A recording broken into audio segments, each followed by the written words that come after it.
యోహాను సువార్త 15వ అధ్యాయము 1వ వచనంలో ప్రభు అంటున్నాడు. ఏమంటున్నాడు? నేను నిజమైన ద్రాక్షావల్లిని.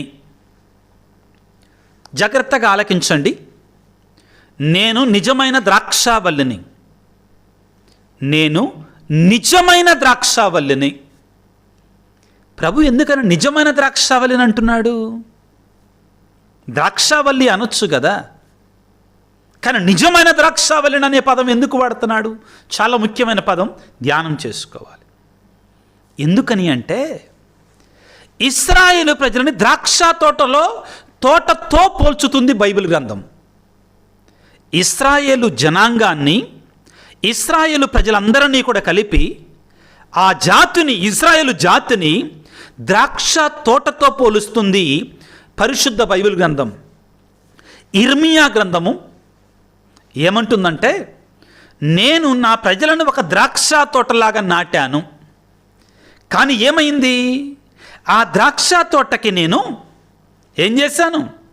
ఎరువేశాను, నీళ్లు పోశాను, చుట్టూ కూడా రక్షణ కొరకై కంచె వేశాను, కాపలాదారులను పెట్టాను, కానీ అది ఫలించలేదు. అంటే ద్రాక్ష తోట ఎవరు? ద్రాక్ష చెట్లు ఎవరు?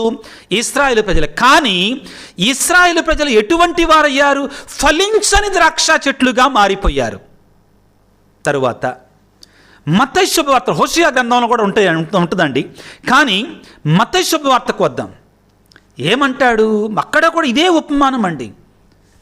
ఏమని? నేను ద్రాక్ష తోటను నాటి ఆ ద్రాక్ష తోటని కౌలుదారులకి నేను గుత్తకిచ్చాను.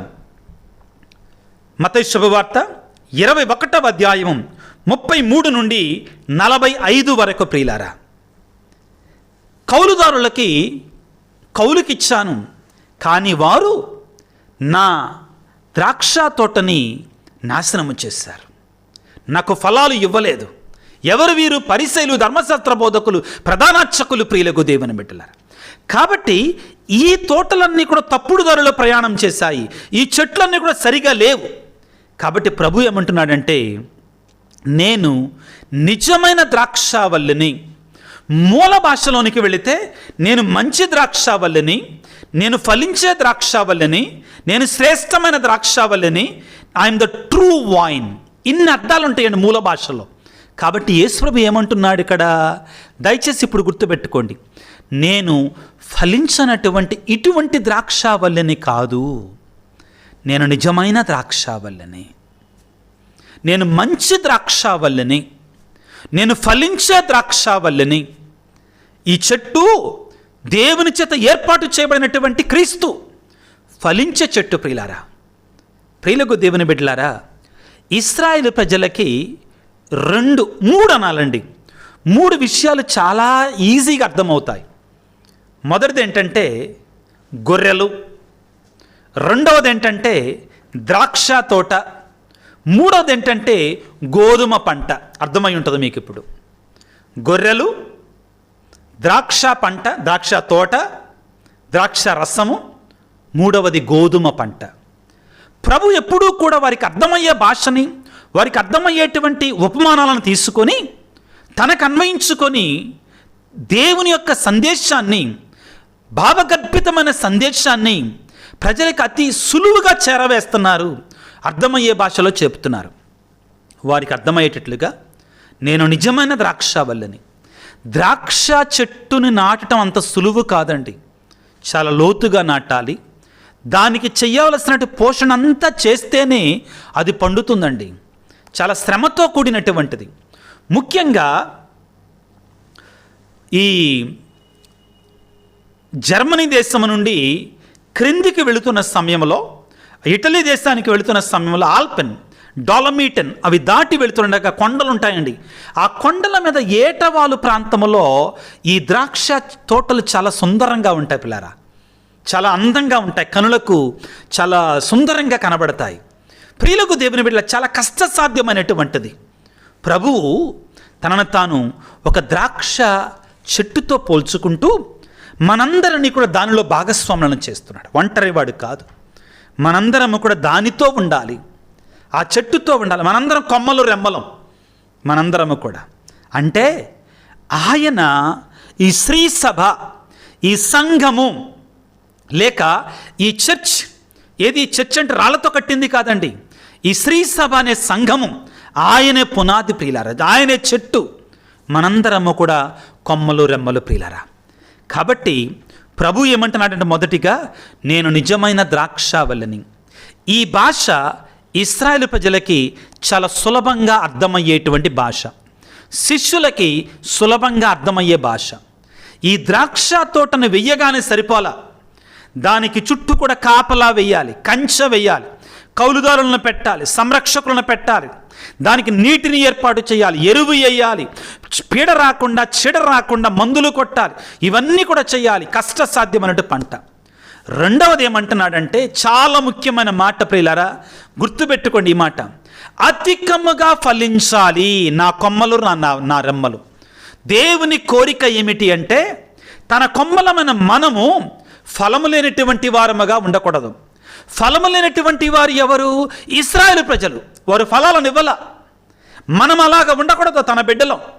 కాబట్టి ప్రభు ఏమంటున్నాడు, నేను చెట్టుని, నా కొమ్మలు మీరు బాగా ఫలించాలి. ఈ చెట్టును చూసుకునేటువంటి వారు ఎవరు? పరలోక తండ్రి ప్రియులారా, పరలోక తండ్రి చూసుకుంటాడు. కానీ ఇక్కడ చెప్పేది ఏంటంటే, మీరు అధికముగా ఫలించాలి. యోహాను 15:2 ఏమంటాడంటే, యేసు ప్రభు, నా యందు ఫలింపని ప్రతి తీగ ఆయన తీసివేయను, ఫలించు ప్రతి తీగ అధికముగా ఫలించుటకై. ఎలా ఫలించాలి? అధికముగా ఫలించటంకై ఆయన కత్తిరించారు. మనం అధికముగా కొంచెం తోటి సరిపెట్టుకునే రకంగా అది యేసు ప్రభు. చాలే, సర్దుకుందాంలే, ఈ వ్యవహారాలు వద్దు యేసు ప్రభుకి. ఆయన శ్రేష్టమైన ద్రాక్షారసాన్ని ఇస్తాడు. ఆయన 5,000 మందికి ఆహారాన్ని పంచితే, రొట్టెలు పంచితే, నిండినటువంటి వాటిని 12 గంపలకు ఎత్తాడు. ఈ రీతిగా ఆయన సమృద్ధినిచ్చేటువంటి దేవుడు, సమృద్ధిని మన నుండి కోరుకునే దేవుడు ప్రియులారా. అరకొర జీవితాలు ఆయనకొద్దు, ఆదివారపు క్రైస్తవులు ఆయనకొద్దు. మనం సమృద్ధి అయిన క్రైస్తవులంగా జీవించాలి, పరిపూర్ణమైన క్రైస్తవులంగా మనం బ్రతకాలి కోరుకుంటున్నాడు. అధికముగా ఫలించాలి. ఒక చోట కాదండి, ఈనాటి సువిశేషంలో 3-4 చోట్ల అంటాడండి, అధికముగా ఫలించాలి, అధికముగా ఫలించాలి, అధికముగా ఫలించాలని. ఏమంటాడు? 5వ వచనంలో మనం యోహాను సువార్త 15:2 చదువుకున్న ఏమని? ఫలించు ప్రతి తీగ అధికముగా ఫలించుటకై అన్నాడు. మరలా 15వ అధ్యాయం 5వ వచనంలో ఏమంటాడంటే, మరలా ప్రభు అంటున్నాడు పిల్లలు, ఏమని అంటే, అతడు అధికముగా ఫలించును, ఎవడైతే నా యందు ఉంటాడో అతడు అధికముగా ఫలించును అని పలుకుతున్నాడు. ఆ తర్వాత మరొకసారి పిల్లారా, యోహాను సువార్త 15వ అధ్యాయం 8వ వచనంలో, మీరు అధికముగా ఫలించుట యందు నా తండ్రి మహిమ పరచబడును. ప్రియులారా, ప్రభు ఏమంటున్నాడు? నేను నిజమైన ద్రాక్షావళిని మొదటిగా పలికాడు. రెండవది ఏమంటున్నాడు? మీరు అధికముగా ఫలించాలి. అరకొర జీవితాలు వద్దు మనకి, అరకొర క్రైస్తవ జీవితాలు వద్దు మనకి అంటున్నాడు. ఇక మూడవది ప్రియులారా ఏమంటున్నాడంటే, ఫలించాలంటే ఆయనతో ఉండాలి. ఆయనతో లేకుండా ఫలితాలు లేవు, ఫలాలు లేవు. కాబట్టి మనం ఎల్లప్పుడూ కూడా ఆయనలో ఉండాలి. ఇక్కడ ఒక చిట్కా ఉంది ప్రియులారా, ఇక్కడ ఒక సీక్రెట్ ఉంది. ఏమిటి అంటే, ఫలిస్తేనే చెట్టుతో ఉంటాం. గుర్తుపెట్టుకోండి, మనం ఫలిస్తేనే యేసు అనే చెట్టుతో ఉంటాం. యేసు అనే చెట్టుతో ఉంటే, చెట్టుతోనే ఉంటే అధికముగా ఫలిస్తాం. రెసిప్రోకల్ అండి. మనం ఫలించాలంటే ఆయనతో ఉండాలి, మనం ఆయనతో ఉంటే అధికముగా ఫలిస్తాం. గుర్తుపెట్టుకుందాం దీన్ని. ఏమంటుంది యోహాను సువార్త 5వ అధ్యాయం 15వ అధ్యాయం 5వ వచనంలో, మనం ఫలించాలంటే ఆయన యందు ఉండాలి. నేను ద్రాక్షావల్లిని, మీరు తీగలు. ఎవడు నా యందు ఉండునో, నేను ఎవని యందు ఉండునో అతడు అధికముగా ఫలించును. ఏలయనగా నేను లేక మీరు ఏమీ చెయ్యజాలరు. యోహాను సువార్త 6వ అధ్యాయం 56వ వచనంలో, ఎలా ఫలిస్తాం మనం? ఆయనతో ఉండటం అంటే ఏంటి? అసలు ఫాదర్ మీరు అంటున్నారు ఆయనతో ఉండాలి, ఆయనతో ఉండాలి, ఆయనతో ఉండాలి. ఏంటి అసలు ఆయనతో ఉండటం? ఇక్కడ మనకు తెలుస్తుందండి. యోహాను సువార్త 6:56. యోహాను 6:56. నా శరీరమును భుజించి నా రక్తమును పానము చెయ్యవాడు నా యందు ఉండును, నేను వాని యందు ఉండును. ఏమంటున్నాడు ప్రభు? మీరు నా యందు ఉండాలి, మీరు ఫలించాలి అంటే. ప్రభువుతో ఉండటం అంటే ఏమిటి? ప్రభు యొక్క శరీరాన్ని, రక్తాన్ని నిరంతరం మనం భుజించాలి. ఆయనతో ఉండటం ఎలాగా? ఆ క్రీస్తు ప్రభు యొక్క, ఆ పరిశుద్ధుని యొక్క, ఆ లోకరక్షకుని యొక్క ఆ దివ్య సప్రసాదాన్ని మనం ఎల్లప్పుడూ నిరంతరం భుజించాలి. కాబట్టి ప్రభు ఏమంటున్నాడు? నా శరీరమును భుజించి నా రక్తమును పానము చేయువాడు నా యందు ఉండును, నేను వాని యందు ఉండును అని పలుకుతున్నాడు. ప్రియులకు దేవుని బిడ్డలారా, ఈ ఉత్థాన కాలములో క్రీస్తు పునరుత్థానమైనటువంటి ఈ కాలంలో ప్రభు అంటున్నాడు, బిడ్డలారా మీరు నాతో ఉండండి. నాతో ఉండాలంటే మీరేం చేయాలి? నిరంతరము కూడా నా శరీర రక్తాలను మీరు భుజించి పానము చేయాలి. మీకందరికి ఒకసారి జ్ఞాపకం చేస్తాను. ఉత్థానమైన తర్వాత ప్రభు పదే పదే చేసిన కార్యం ఏంటి? శిష్యులకు గాయాలు చూపించటం, రొట్టెను విరవడం, దివ్య బలి పూజ సమర్పించటం. ఒకసారి కాదు, 2 సార్లు కాదు. యోహాను సువార్త 21వ అధ్యాయంలో తిబేరియా అనే సరస్సు తీరములో యేసు ప్రభు వారికి దర్శనమిచ్చినప్పుడు ఆయనే స్వయంగా వాళ్ళకి బ్రేక్ఫాస్ట్ పెట్టి వారికి రొట్టెను విరిచి వారికి ఇచ్చాడు. అదేవిధంగా లూకా సువార్త 24వ అధ్యాయంలో ఎమ్మావు మార్గంలో ఉన్నట్టు శిష్యులకిద్దరికి దర్శనమిచ్చి వారికి రొట్టెను విరిచినప్పుడు వారికి కనువిప్పు కలిగింది. ఆ తరువాత అదైన వెంటనే ప్రియులారా మరొకసారి శిష్యులందరూ గుమికూడి ఉండగా వారి మధ్యలోనికి వచ్చి మీ వద్ద తినుటకేమైనా ఉన్నదనని దానిని విరచి శిష్యులకు ఇవ్వగానే ఆహా ప్రభు అని గుర్తించగలిగారు. ప్రియులారా, ప్రభువుతో ఉండటము, ద్రాక్ష వల్లితో మనం ఉండటం అంటే ఏమిటి అంటే, ఏం చేస్తుందండి తీగ? ఆ ద్రాక్ష చెట్టులో ఉన్న సారాయాన్ని, ఆ నీటిని, ఆ బలాన్ని ఆ మొదల నుండి తీసుకుంటుంది తీగ. మనం తీగలం, కొమ్మలు, రెమ్మలం, ఆకులం. మనకి ఆ యొక్క శక్తి మనకి రావాలి అంటే ఆ ద్రాక్ష వల్లి నుండి మనం తీసుకోవాలి, శక్తిని, బలాన్ని తీసుకోవాలి. ప్రభువుని వేడుకోవాలి, అయ్యా ఆ శక్తిని మాకు ఇవ్వయ్యా. అయితే ఇంతటితో ఆగల ఒక సవాల్ ఒకటి ఉందండి. ఏంటంటే మనం అధికముగా ఫలించాలి అంటే, ఇందాకలా మాట్లాడుకున్నాం కదా, అప్పుడప్పుడు దేవుడు ఏం చేస్తాడు? కత్తిరిస్తాడు. బాధ కలుగుద్ది, నొప్పి కలుగుద్ది. పూలబాట కాదు యేసయ్య బాట, సవాలుతో ఉన్నటువంటిది. శ్రమలుంటాయి ఇక్కడ, బాధలుంటాయి ఇక్కడ. కత్తిరిస్తాడు, అప్పుడప్పుడు సవాలు చేస్తాడు, శ్రమలుంటాయి. ప్రియులకు దేవుని బిడ్డలారా, క్రైస్తవ జీవితం పూలబాట కాదు. క్రైస్తవ జీవితం సులువైనటువంటి మార్గం కాదు. క్రైస్తవ జీవితం సువిశాలమైన మార్గము కాదు. ప్రభు అంటాడు, సువిశాలమైన మార్గంలో ఎంతోమంది వెళతారు, కానీ అది నిటారుగా నరకానికి తీసుకొని వెళుతుంది. ఇరుకైన మార్గము గుండా వెళ్ళాలి. ఇరుకైన మార్గము గుండా వెళ్ళేటప్పుడు శ్రమలుంటాయి, బాధలుంటాయి, సవాళ్ళుంటాయి. కత్తిరిస్తాడు దేవుడు అప్పుడప్పుడు మనల్ని, శ్రమలతో మనల్ని పరీక్షిస్తాడు. పిల్లారా, వాటిని తట్టుకోగలగాలి. చిన్న చిన్న శ్రమలకే మనం బెండు పడిపోయి అయ్యో నా వల్ల కాదు అంటే మనం ఫలించలేం, ఫలాలను ఇవ్వలేం, అధికముగా ఫలించలేం. ప్రియులకు దేవుని బిడ్డలారా, ఏమంటున్నాడు? యోహాను సువార్త 15వ అధ్యాయం 2వ వచనములో, నా యందు ఫలింపని ప్రతి తీగను ఆయన తీసివేస్తాడు, ఫలించు ప్రతి తీగను అధికముగా ఫలించుటకై ఆయన కత్తిరించి సరిచేస్తాడు. కత్తిరిస్తాడు ఆయన. ప్రియులకు దేవుని బిడ్డలారా, ఈ కత్తిరించటాన్ని గురించి పేతురు గారు రాసిన మొదటి లేఖ 4వ అధ్యాయము, పేతురు రాసిన మొదటి లేఖ 4వ అధ్యాయము 13వ వచనం నుంచి 14వ వచనాన్ని చదువుకుందాం. క్రీస్తు బాధలలో పాలు పంచుకొనుచుంటిమని ఆనందించండి. కత్తిరించటం, దానివలన ఆయన మహిమ ప్రదర్శితబడినప్పుడు మీరు మహానందమును అనుభవింపగలరు. క్రీస్తు అనుచరులమని మీరు అవమానింపబడినచో మీరు ధన్యులు. ఎలయన ఆ మహిమోపేతమగు దేవుని ఆత్మ మీ యందు చేరి ఉన్నదని దాని భావము. ప్రియులారా, చాలా స్పష్టంగా చెప్తున్నాడు. మీరు క్రీస్తు అనుచరులు కాబట్టి మీకు ఒకవేళ శ్రమలు వస్తే ఆనందించండి. మీరు అధికముగా ఫలించబోతున్నారు. మీరు అధికముగా ఆదిమ క్రైస్తవ సంఘాలను చూడండి పిల్లారా. గొప్ప గొప్ప పునీతులు, మహామహా పునీతులు, వారి యొక్క పేర్లు ప్రియులకు దేవుని జీవగ్రంథంలో రాయబడి ఉన్నాయి. వారి యొక్క పేర్లు దివ్యబలి పూజ పుస్తకంలో రాయబడి ఉన్నాయి. ప్రియులకు స్టెఫాను గారి యొక్క వేదసాక్షి మరణాన్ని మనం చూస్తాం. పౌలు గారి యొక్క వేదసాక్షి మరణాన్ని మనం చూస్తాం. పేతురు గారి యొక్క మరణాన్ని చూస్తాం. వీరందరూ కూడా కత్తిరించబడ్డారు, శ్రమలు పొందారు, బాధలు పొందారు. ప్రియులకు దేవుని బిడ్డలారా, నీవు నేను కూడా అంతే. శ్రమలు లేకుండా, బాధలు లేకుండా మహిమను పొందలేము.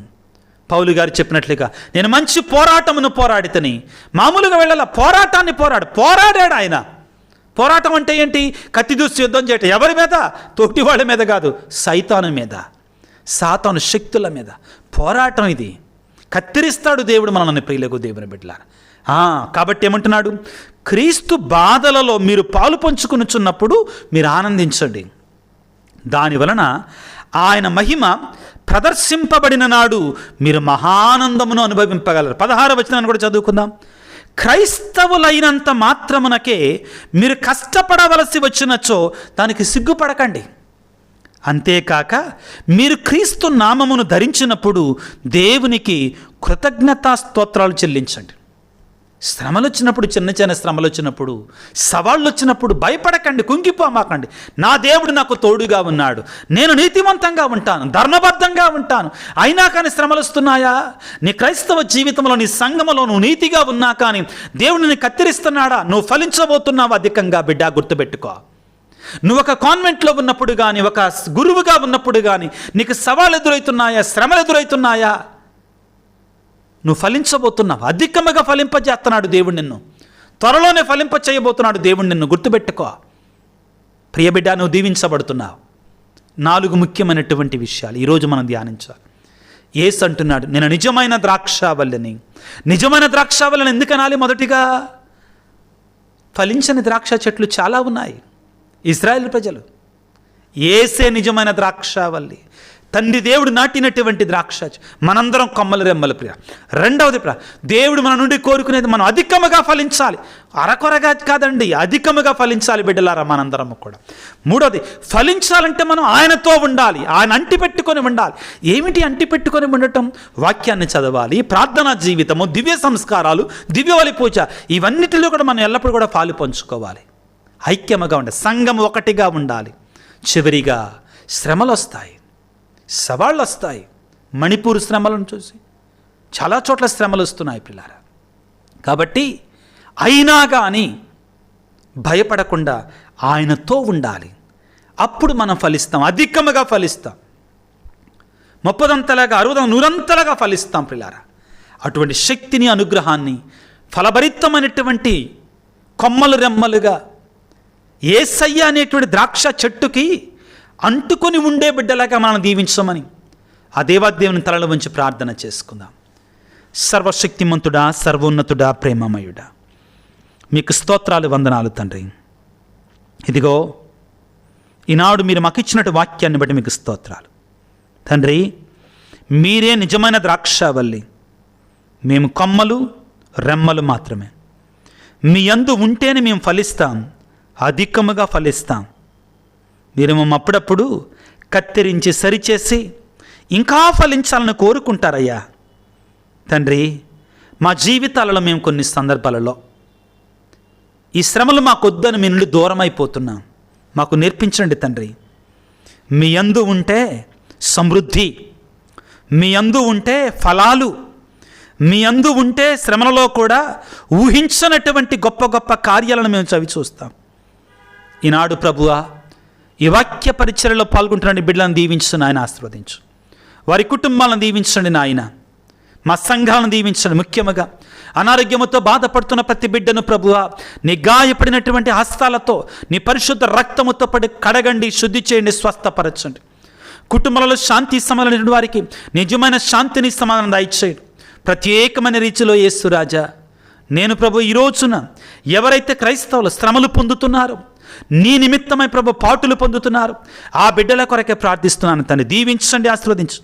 వారికి శక్తినివ్వండి తండ్రి. నీతో అంటు కట్టబడి ఉండటానికి కావాల్సినటువంటి అనుగ్రహాన్ని ప్రసాదించమని. మరి ముఖ్యంగా ప్రభువా, మా కోసం ప్రార్థించండి స్వామిని ఎవరైతే అడుగుతున్నారు వారందరిని దీవించమని, ఆశీర్వదించమని మా ప్రభు అయిన క్రీస్తు ద్వారా వేడుకొనిచున్నాము తండ్రి. ఆమెన్. ప్రభువు మీతో ఉందురుగాక, మీ ఆత్మతో ఉందురుగాక. సర్వశక్తి గల సర్వేశ్వరుడు మిమ్ము మీ కుటుంబాలని దీవించుదురుగాక. పిత, పుత్ర, పవిత్రాత్మ నామమున ఆమెన్. God bless you. దేవుడు మిమ్ము దీవించుగాక. ఆమెన్.